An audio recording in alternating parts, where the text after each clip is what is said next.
ब्रजभूषण का 10 साल 15 साल हो गए वहाँ अपने एकेडमी खोले हुए। एक बच्चा उनका पूछ के बताओ कि भाई आपका वर्ल्ड लेवल पर कोई मेडल आया क्या एक भी बच्चा? वहाँ पर देखा जब फोटो खींच रहे थे उसके थप्पड़ मारा। किसने? ब्रजभूषण जी ने।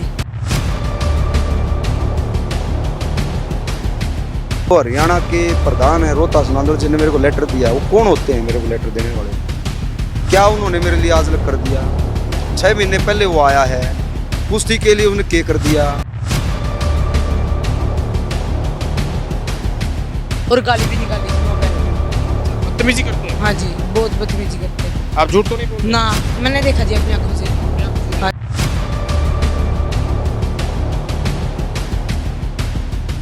बाहर के कोच लगा रखे, सारी चीज लगा रखी।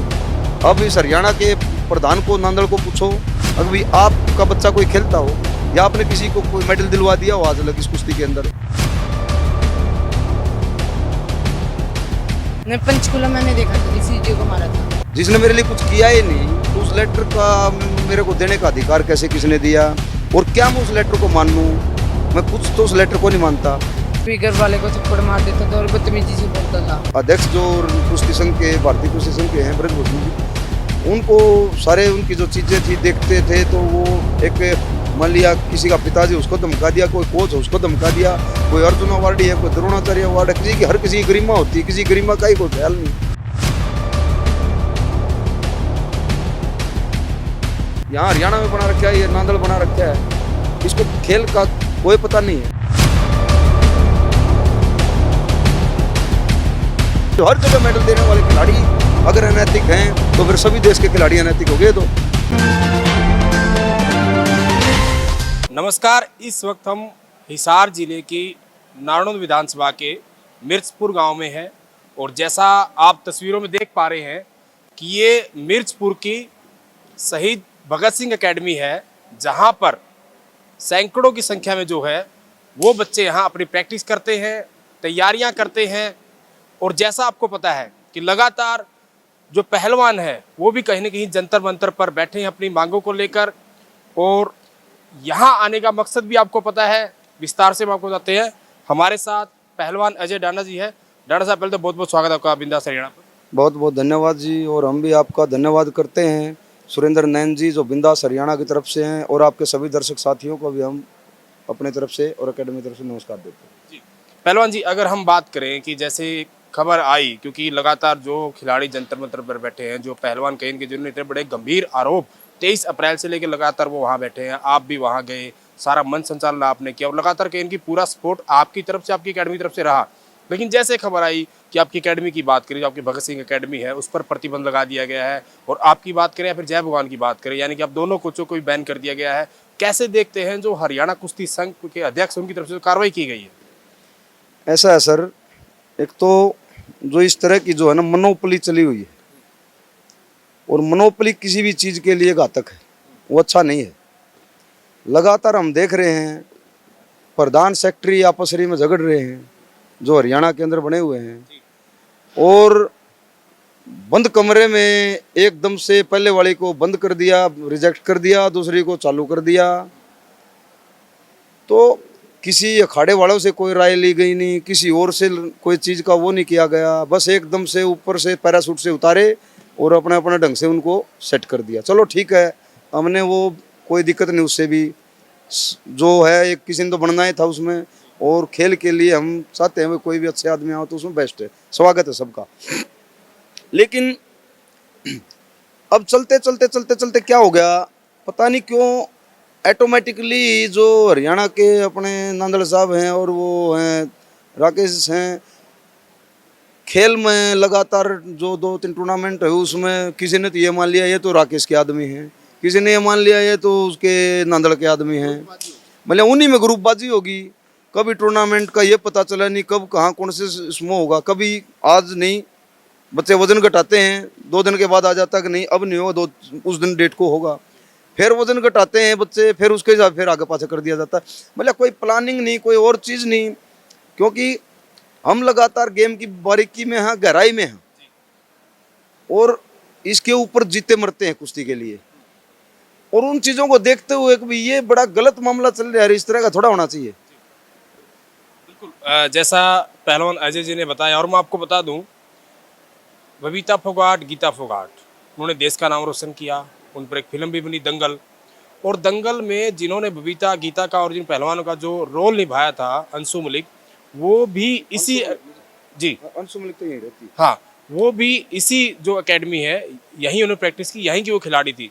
और जो कोच की भूमिका निभाई, जो एक प्रशिक्षण किया, वो भी डांडा साहब थे।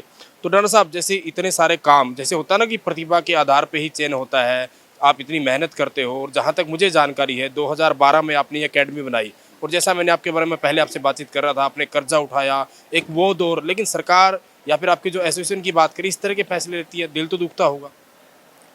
दिल बहुत ज़्यादा दुखता है जी, क्योंकि हम भी चाहते हैं वह एक अच्छा तालमेल के साथ सबसे चला जावे, लेकिन यहाँ जो ग्रुप बना दिए गए बेमतलब के हरियाणा के अंदर ही, अगर भाई ये राकेश के आदमी हैं, ये उसके आदमी हैं, ये उसके आदमी हैं, उनको इग्नोर करना शुरू कर दें, उसको न्यू करना शुरू कर दें, उसको अब जो है ना, कभी खेल का मामला कर दिया, कभी डिस्ट्रिक्ट में 2 लड़ रहे हैं, कभी 1 लड़ाना है, कभी 2 लड़ाने हैं। मतलब एक बेतुकी चीज़ें जो एक बिना प्री प्लान का सिस्टम जो हो रही है, वो एक कुश्ती को कहीं न कहीं एक नुकसान की तरफ लेके जाने लग रही थी। और रही बात हमारा वहाँ पर धरना प्रदर्शन पर जाने के लिए, तो हम खिलाड़ी हैं, खिलाड़ियों के साथ हैं। बहुत सी चीज़ें ऐसी हैं जो मान लिया हमें भी फेस करनी पड़ी। अब जो गंभीर आरोप लगाए हैं वो लड़कियों ने लगा रखे हैं, मैंने तो लगा नहीं रखे। अब हम यही देखेंगे कि वो लड़कियों ने लगाए हैं तो वो कहीं अपनी तरफ से सच्चाई होगी उनकी, इसलिए हम साथ में जो खिलाड़ी होने के नाते और एक बच्चों को खिलाने के नाते, हम जहां हमने ये उचित समझा कि भाई खेल के साथ हमने आना चाहिए, क्योंकि और जो चीज़ें थी वो हमें पसंद नहीं थी। अध्यक्ष जो कुश्ती संघ के, भारतीय कुश्ती संघ के हैं ब्रजभूषण जी, उनको सारे उनकी जो चीज़ें थी देखते थे, तो वो एक मान लिया किसी का पिताजी उसको धमका दिया, कोई कोच है उसको धमका दिया, कोई अर्जुन अवार्डी है, कोई द्रोणाचार्य अवार्ड है, किसी की हर किसी की गरिमा होती है, किसी गरिमा का ही कोई ख्याल नहीं। अब मैं बच्चों के साथ लेके जा रहा हूँ तो मेरे को झड़कना तो मेरे को झड़क दिया, कोई फिजियो जा रहा है हमारे साथ में, कोई जाए उसको थप्पड़ लगाना थप्पड़ लगा दिया। मान ये चीज़ें जो है ना, देखते हुए कि यार ये तो एक बिल्कुल अति की बात होगी, ये इस तरह की चीज़ें नहीं होनी चाहिए।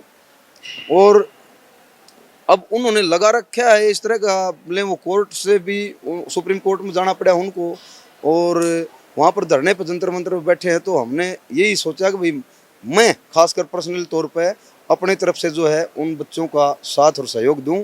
और रही बात एकेडमी की, एकेडमी का इसमें कोई इन्वॉल्वमेंट नहीं रहता, कभी हमने कोई एकेडमी से किसी चीज़ का वो करना है। ठीक है, जो बड़े बच्चे हैं रेस्ट भी होते हैं, मान लिया जब फ्री होते हैं तो ये तो पाबंदी नहीं होती भाई पूरे रहना है, बाहर नहीं जाना, और कहीं नहीं जाना। आज घर में भी सबके 10-10 मान लिया 15 ये 16-17 साल के बाद के बच्चे जो है ना, हर अपने उसमें जाते हैं, रिश्तेदारियों में भी जाते हैं, शहरों में भी जाते हैं, अपने सामान खरीदने भी जाते हैं, दिल्ली भी जाते हैं सामान खरीदने के लिए। अब ठीक है, कोई वहाँ जो है ना अपनी इच्छा से कोई जंतर मंतर पर और उस ढंग से जाता है, तो उसका हम ये थोड़ा है कि भाई उसमें कोई पाबंदी, और सभी अखाड़ों के बच्चे जाते हैं वहाँ पर। जी बिल्कुल। तो अजय जी, हम मान के चलें कि दवेश की भावना से और कहने के बदले की ये कार्रवाई आपके खिलाफ की गई है, क्योंकि जहाँ तक मिर्चपुर की मैं बात करूँ, करीब 12-13 साल पहले अगर हम पीछे चले जाएं, मिर्चपुर कांड जो हुआ था, कहीं न कहीं आसपास की बात करें, पूरे हरियाणा में करें, मिर्चपुर गांव को एक बदनामी के तौर पे देखा जाने लगा था। लेकिन 2012 में आपने जो सामाजिक ताना बाना जो टूटा हुआ था, फिर से पटरी पर लाने के लिए जो युवा है वो नशे की तरफ ना जाएं, वो खेलों की तरफ आगे बढ़े, इसके लिए आपने इतना बड़ा कदम उठाया। आप पहले पुलिस में थे, वो नौकरी आपने छोड़ी, लेकिन जिस तरह का खेलों को लेकर जिस तरह का ध्रुवीकरण हो रहा है, या फिर खेलों में जो राजनीति आ रही है, जैसे ब्रिजभूषण की हम बात करें, लगातार उनके परिवार से बहुत सारे लोग अलग अलग पदों पर हैं, खुद वो 6 बार के सांसद हैं, और कहीं न कहीं तीसरी बार हो, तो कैसे देखते पूरे?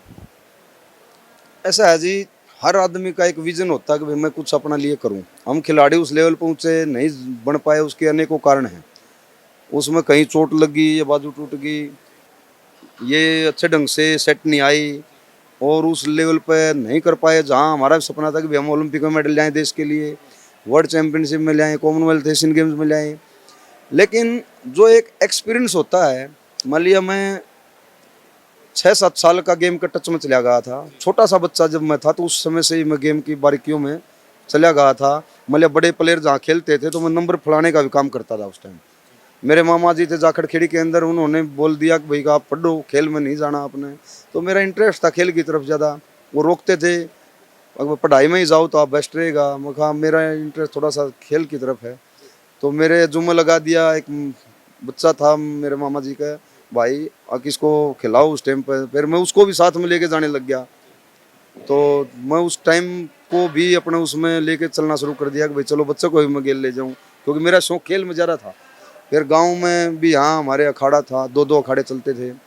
अखाड़े में हमारे कोच हुआ करते थे राज सिंह पहलवान, बड़े समर्पित थे खेल के लिए। तो आहिस्ता आहिस्ता वो दौर चलता रहा। फिर जो है ना गेम में आगे बढ़ते रहे। तो इस तरह से पुलिस में रहे कई साल, फिर मज़ा नहीं आया। यही था कि भाई जो है ना सिस्टम क्या होना चाहिए खेल के लिए, अब हम कैसा खेल चाहते हैं और क्या होना चाहिए खेल में, जिससे देश के ओलंपिक में मेडल आ जाए ज़्यादा से ज़्यादा। उसकी एक टीस और चसक है, और उस चीज चसक के कारण में जो है ना चलते चलते फिर ये घर वालों से बात करी कि मुझे जो है ना इस तरह से खेल के लिए जगह दो। तो घर वालों ने मना कर दिया। बुजुर्ग जो है नाराज रहे कई दिन तक। दोस्त था उसकी जगह पे, उससे बात करी कि भाई जो आपने एक आश्रम टाइप बना रखा है उसमें मैं कुछ कर लूँ। वही बोला भाई आपके पास ज़मीन घर वालों की तरफ से, तो मेरे को भी इस तरह की वो चीज़ ना हो। लेकिन रिक्वेस्ट करी उनसे भी, सब के नाराज़गी के बावजूद एक शौक़ ज़्यादा था। तो वहाँ पर पीछे हमने जो है एक कमरा और रसोई थी, उसमें से हमने स्टार्ट कर दी।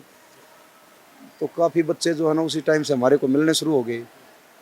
तो मिलने शुरू हो गए, हमने काम शुरू किया। इस देश के अंदर पहला ऐसा अखाड़ा था जिस पे हमने छोटे बच्चों से स्टार्टिंग की थी, ताकि ये बच्चे एक अलग विजन के साथ हम इनको उस लेवल पर लेके जाएं ओलंपिक के लिए। और वो बच्चे आज उस जगह को स्टैंड कर रहे हैं देश में। मान लिया आज अखाड़े को आप एक जो प्रथम श्रेणी के जो अखाड़े हैं 5-4 अखाड़े, उनमें आप काउंट कर सकते हैं। ये मैं नहीं कह रहा, बाहर की सर्वे बातें हैं। और उसके बावजूद जो ट्रायल होती हैं और होती है, तो उसमें भी हमारे 8-8, 10-10 बच्चे हर ट्रायल का हिस्सा होते हैं जो भारतीय दल में टीम बननी होती है। तो हर ट्रायल को फेस करते हैं, तो उसमें कुछ चीज़ें हर बार जो निकल के आती हैं, बार बार जो टॉर्चिंग की चीज़ें आती हैं, तो उसमें बड़ी पीड़ा होती है जी। अगर जिन लोगों को उस चीज़ की नॉलेज नहीं है वो ज़बरदस्ती करते हैं फिर, अगर नहीं ये ऐसे होना चाहिए, ये न्यून होना चाहिए, वो चीज़ वहाँ उस चीज़ के लिए सूटेबल नहीं है। अब जो भी अध्यक्ष बना है, यहाँ हरियाणा में बना रखा है, ये नांदेड़ बना रखा है, इसको खेल का कोई पता नहीं है, कोई लेना देना नहीं है, लेकिन मोनोपोली करते हैं ज़्यादा। उस चीज़ की नॉलेज नहीं, नॉलेज की चीज़ पर ज़्यादा ज़बरदस्ती करते हैं। तो इस तरह की चीज़ें से हमें जो है ना थोड़ी पीड़ा है। और पर्सनली हमारा किसी से कोई वो नहीं है। अगर एक सिस्टम की चीज़ जो है ना एक छोटी एज से उसमें से मान लिया 10 से 12 बार, एक जिंदगी 24 घंटे मेरे को, मैं अपने बच्चों के पास में कम जा पाया और इन बच्चों को संभालने में ज़्यादा मेरा वो रहा है, क्योंकि खेतों का काम था।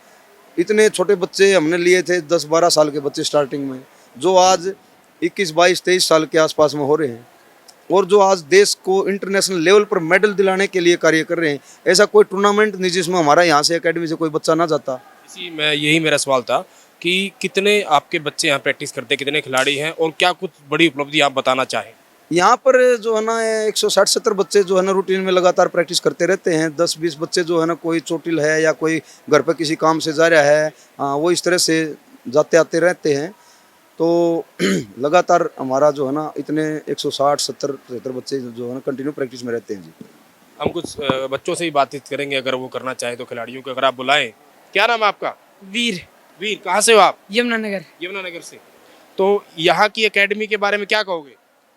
ये एकेडमी बहुत अच्छी चल रही है, और जो लोग जंतर मंतर पे बैठे हैं उनके घर वालों, जो लोग जंतर मंतर पे बैठे हैं इसलिए बैठे हैं क्योंकि वो लोग, वो ब्रजभूषण जी, वो किसी भी घर वाले को थप्पड़ मार देता था और बदतमीजी से बोलता था।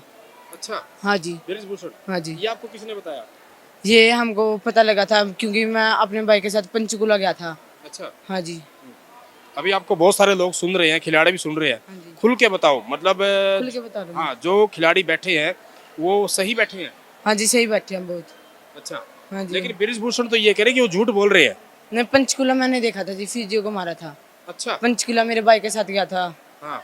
फिर इसे यहाँ से तो कर गया था, मेरे एलर्जी हो रही थी। हिंदी में बताओ।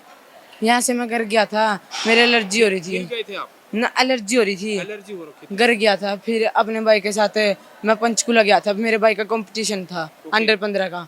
अच्छा, इसलिए मैं गया था। जब देखा था मैंने फोटो आपके खींची थी। भाई कौन सा गेम करते हैं? कुश्ती करते थे। कुश्ती करते हैं, तो आप उनके साथ नेशनल- पंचकुला गए, हाँ जी, वहाँ पर क्या देखा आपने? वहाँ पर देखा जब फोटो खींच रहे थे उसको थप्पड़ मारा किसने? ब्रजभूषण जी ने। ये देखिए, ये एक और मामला। और आपने वीडियो भी वो देखी होगी कि जिस तरीके से ब्रजभूषण थप्पड़ मार रहे हैं, और एक टीवी चैनल पर उन्होंने स्वीकार भी किया कि उनसे मर्डर भी हुआ है। अभी ये छोटे से बच्चे देखिए, इन्होंने अपनी बात बताई, मेवात से यहाँ लोग आ रहे हैं, आप यमुनानगर से हैं? हाँ जी, यमुनानगर से लोग आ रहे हैं, यानी कि इनके जो माता पिता हैं। आप एक बात तो जान लीजिए, जैसे मैंने पूछा ना बच्चों से कि भाई आप हिसार के मिर्चपुर के एकेडमी में क्यों आए? एकेडमी तो और भी बहुत सारी हैं, और लगभग सभी एकेडमी अच्छी ही होती है, लेकिन बच्चों का कहना है कि जो उनके माता पिता है वो जांच पड़ताल करते हैं कि हम हमारे बच्चों को जहाँ भेज रहे हैं क्या वो जगह उनके लिए सुरक्षित है या नहीं। और आप देख सकते, और जब एकेडमी में आते हैं तो जो कोच होते हैं वही उनके पहलवान, वही गुरु, वही माता, वही पिता होते हैं। और कोच का बच्चों के प्रति किस तरीके का व्यवहार होना चाहिए वो भी इन बच्चों ने बताया। और जैसे ये यमुनानगर से थे, क्या नाम बताया आपने? वीर। वीर। वीर ने बताया कि ये पंचकुला में थे, और इनके जो भाई थे जब उनको फोटो खींच रहे थे तो इनके सामने देखा कि ब्रजभूषण ने किसी खिलाड़ी को थप्पड़ भी मार दिया था। तो ये भी घटना आपने देखी। कुछ और बताना चाहेंगे? और जी ये रेफरी एक लड़की की साइड ले रहे थे, उसको भी बाहर निकाल दिया था। अच्छा, हाँ जी, वहाँ पे पंचकुला में रेफरी थे, रेफरी थे। और गाली भी निकाली थी माँ बहन की। अच्छा, बदतमीजी करते हैं? हाँ जी, बहुत बदतमीजी करते हैं जी। आप झूठ तो नहीं बोल रहे? ना, मैंने देखा जी अपनी आंखों से। अपनी आंखों से देखा? हाँ जी, रेफरी भी बाहर निकाल दिया था, गाली भी दी थी जी। लेकिन ब्रजभूषण, आप जैसे खबरें देखते होंगे, हाँ जी। वो तो ये कह रहे हैं कि जो ये खिलाड़ी बोल रहे हैं ना, ये सब झूठ बोल रहे हैं। झूठ बोल रहे हैं, आंखों से देखा हुआ है। वो रेफरी को भी बाहर निकाला था जी, वो लड़की की साइड ले रहा था इसलिए। ये जो आपके कोच साहब हैं अजय जी, ये जंतर मंतर गए, और इनको यूं लगा कि जो पहलवान बैठे हैं, और जैसा इन्होंने बताया कि ये 6-7 साल के थे तब से इनका इंटरेस्ट खेल में था, ये खुद तैयार हुए, इतने बड़े मुकाम पर पहुंचे, और आप जैसे बच्चों को, हजारों सैकड़ों बच्चों को तैयार भी कर रहे हैं। लेकिन ये वहाँ गए, इनका वहाँ जाना ठीक था या गलत था? ठीक था जी। ठीक था। हाँ जी, लेकिन सरकार ने, या फिर यूं कहें कि कुश्ती संघ ने इन पर जो कार्रवाई की है, कहीं न कहीं इन पे बैन लगा दिया गया है। आप इस फैसले को कैसे देखते हैं और क्या अपील करेंगे? आप जी कुश्ती में तो बोल सकते हैं जी, ऐसे बैन नहीं कर सकते, और ऑब्जेक्शन फेंकना तो सारे कोचों का हक होता है जी, इसलिए ऑब्जेक्शन उठाना सारे कोचों का हक होता है हर जी। कोच का अधिकार है। हाँ जी, जो आम लोग आपको सुन रहे हैं, जो बच्चों के माता पिता है, अब घरों में आप हमारे कैमरे के मध्य आपको सुन रहे हैं, उनको क्या बात कहना चाहोगे? हम कहना चाहेंगे कि सारे घर के और जितने भी उनसे जुड़े हुए हैं वो ब्रजभूषण के खिलाफ हो जाए।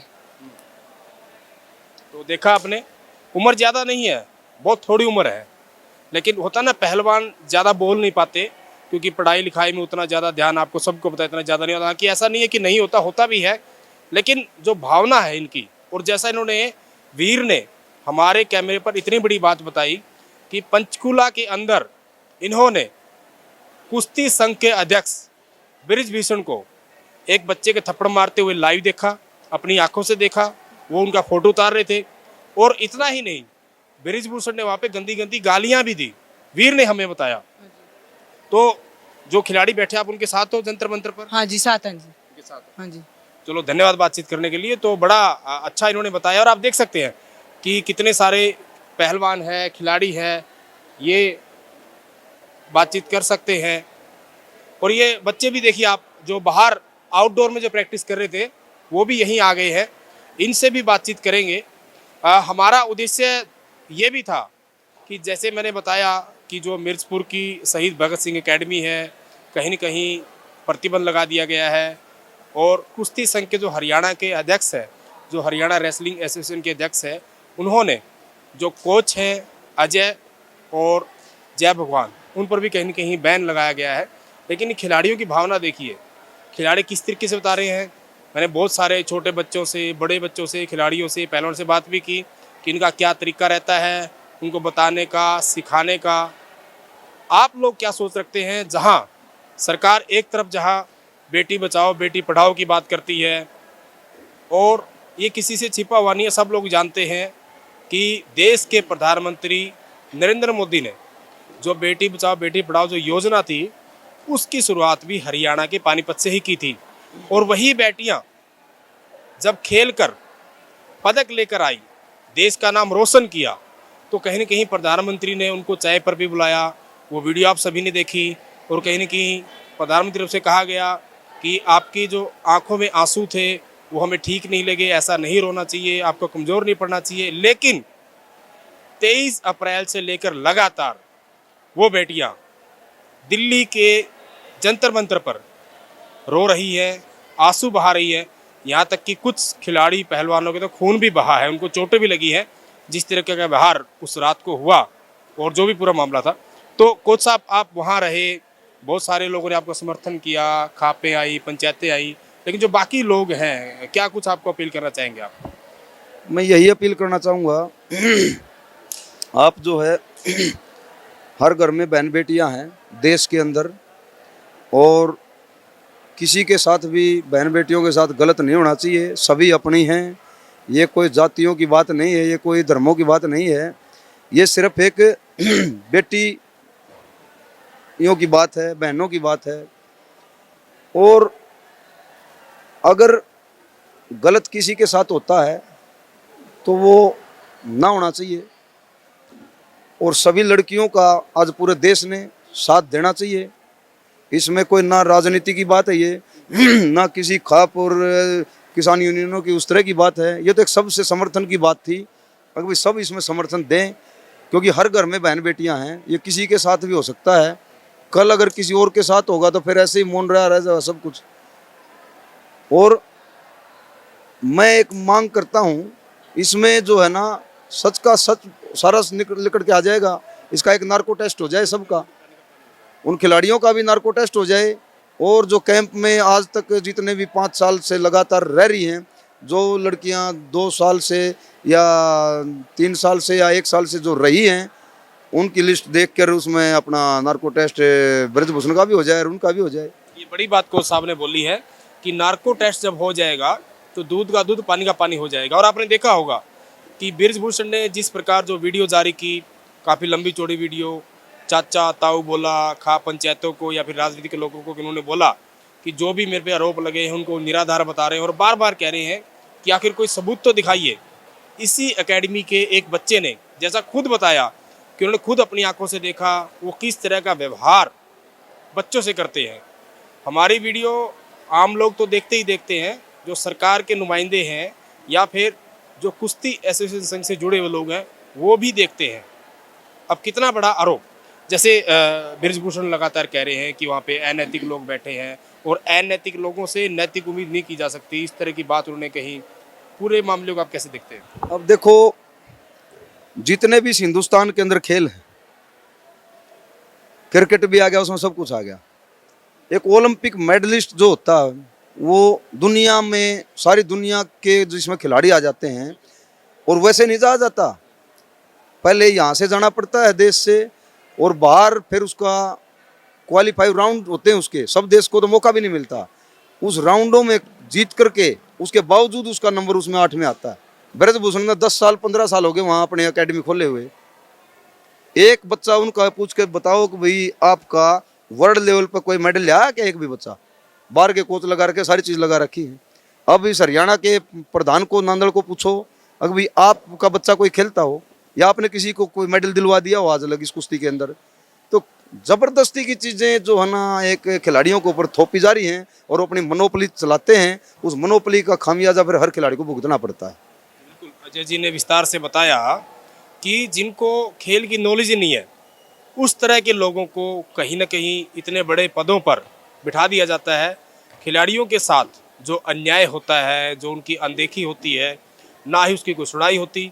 और देखिए, पहलवान लगातार कई महीने प्रैक्टिस करता है, उसको 1 या 2 बार मौका मिलता है खेलने का, लेकिन जब उसके साथ इस तरह की नाइंसाफ़ी होती है तो उसके सपने चकनाचूर हो जाते हैं, ना वो किसी और फील्ड में जा सकता, तो मन टूट जाता है, मनोबल कहीं न कहीं उस बच्चे का गिरता है। और जिस तरह के आरोप उन लड़कियों ने, उन देश की बेटियों ने लगाए हैं, वो भी इसी तरीके के हैं कि कैसा उनके साथ शोषण होता रहा है। और बहुत सारे खिलाड़ियों का उन्होंने जिक्र किया कि सिर्फ हमारे साथ नहीं, बाकी भी जो लोग हैं, बहुत सारी ऐसी लड़कियां हैं, ऐसे बच्चे हैं, ऐसे पहलवान हैं जिनके साथ इस तरह की चीज़ें बार बार हुई हैं। तो आप सोच कर देखिए खिलाड़ियों के दिमाग पर, उनकी मनोस्थिति पर किस तरीके का गलत प्रभाव पड़ता होगा, जो अपना ध्यान कहीं ना कहीं जहाँ गेम की तरफ लगाते हैं वो ध्यान उनका डाइवर्ट हो जाता है, और जो उनका सपना होता है कि वो अपने देश के लिए मेडल लेके आए, प्रदेश के लिए मेडल लेके आए और उनका नाम रोशन करें। और जब जब खिलाड़ी देश का नाम रोशन करते हैं, उनके माँ बाप का नाम रोशन होता है, उनके कोच का नाम जो कहीं ना कहीं रोशन होता है, तो सभी के सभी लोग उनको एक ही दृष्टि से देखते हैं। लेकिन आज जो पहलवान इतने दिनों से जंतर मंतर पर बैठे हैं, बहुत तरह की बातें किसी छुपी हुई नहीं है, उनको एक प्रदेश के बता दिया जाता है, उनको एक जाति विशेष के बता दिया जाता है, उनको एक अखाड़े के बता दिया जाता है, जबकि जब जितनी बार वो मेडल लेकर आए कोई भी ऐसा राजनीतिक व्यक्ति नहीं होगा जिन्होंने उनको बधाई ना दी हो, उन्होंने क्या तो फोटो ना खिंचाए हो। और आप राजनीतिक लोगों की छोड़िए, जो आम लोग हैं, जो आम हम जैसे लोग हैं, वो भी कहीं ना कहीं अपने जो सोशल मीडिया है, आप फेसबुक चलाते हैं, ट्विटर चलाते हैं, इंस्टाग्राम चलाते हैं, कहीं उनकी फ़ोटो लगाकर उनको बधाई देते हैं और कितना प्राउड फील आपको होता है। लेकिन उनके जो आरोप लगाए हैं लगातार, वो अपनी मांगों को लेकर जंतर मंतर पर टिके हुए हैं। और जिस तरीके से विनेश फोगाट ने, साक्षी मलिक ने, बजरंग पुनिया ने रोकर रोते हुए बिलखते हुए कहा कि अगर हम जो गोल्ड मेडल लेके आए देश के लिए, अगर हमारी यही इज्जत है तो ऐसी इज्जत हमें नहीं चाहिए, ऐसे गोल्ड मेडल हमें नहीं चाहिए। आप देखिए उनकी करुणा, उनका दर्द, उनके पीछे की बात। तो जिस तरीके की हमें यहाँ सूचना मिली कि मिर्चपुर एकेडमी को कहीं ना कहीं जो भगत सिंह इनकी एकेडमी है लगातार लंबे समय से ये चला रहे हैं, और जिस तरीके का व्यवहार, जिस तरीके की अनदेखी या फिर यूँ कहे ग्रुपबाजी करके इस तरह का फैसला दिया जाना, खिलाड़ियों की जो कहीं ना कहीं मनोदशा है उस पर किस तरह का असर पड़ता है वो भी आपसे छुपा हुआ नहीं है। इस तरह सरकार का जो दावा रहता है बेटी बचाओ बेटी पढ़ाओ, या और भी जो खेलों को लेकर जो वायदे कहीं ना कहीं सरकार की तरफ से रहते हैं या नेताओं की तरफ से दावे किए जाते हैं, और जिस तरीके का जंतर मंतर पर जो भी चल रहा है उसको लेकर आप क्या राय रखते हैं, आप भी कमेंट के माध्यम से जरूर बताएं। और ये वीडियो अगर आपको अच्छी लगी हो, अगर आप खिलाड़ियों को समर्थन करते हो, तो इस वीडियो को ज़्यादा से ज़्यादा शेयर जरूर करें। वीडियो जर्नलिस्ट विकास चौधरी के साथ सुरेंद्र नैन, बिंदास हरियाणा।